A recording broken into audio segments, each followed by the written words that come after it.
Tout journaliste sera en position plus forte s'il ancre son travail sur la recherche d'informations, pas sur le commentaire et le blablabla des opinions.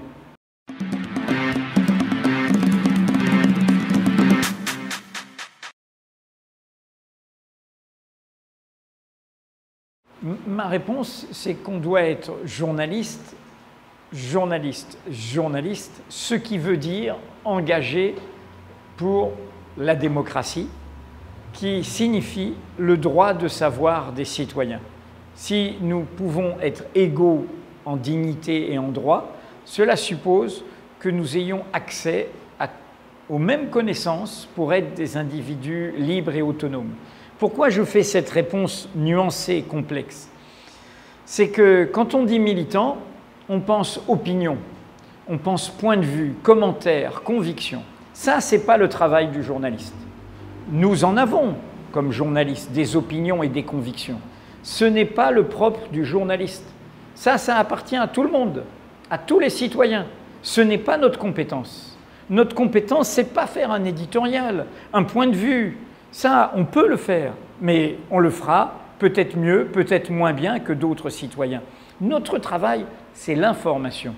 Trouver des vérités de fait, recouper, sourcer, documenter. C'est ça le travail du journaliste. C'est ça qu'on doit défendre.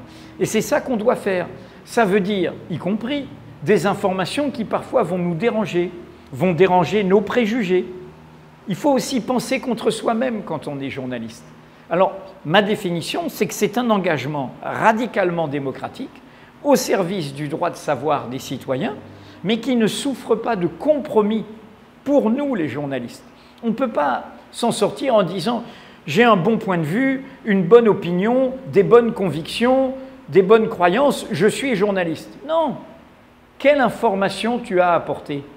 Quelle information tu as été chercher? Quelle vérité utile au public tu as apporté? Ça, c'est le travail du journaliste. Le numérique, comme toute révolution industrielle, n'est pas libérateur en soi.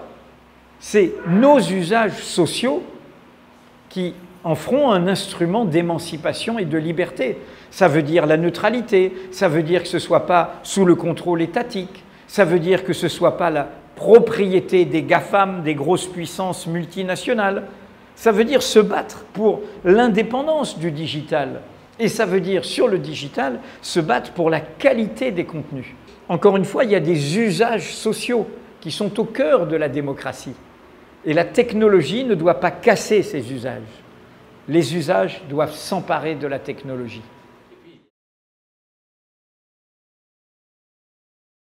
Je pense vraiment que la révolution digitale, numérique, comme on l'appelle, est une opportunité formidable pour les jeunes journalistes, et notamment dans des pays en difficulté ou en ascension.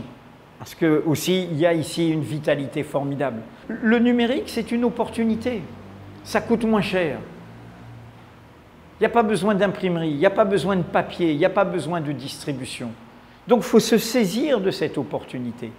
Ce que nous faisons là, il y a 10 ans, ce n'était pas possible. Le matériel était beaucoup plus cher.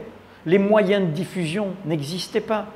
En plus, on a un média. Avant, on était dans des médias au-dessus des lecteurs, que ce soit la radio, la télévision ou la presse papier. Et surtout la presse papier. Là, on a des médias participatifs.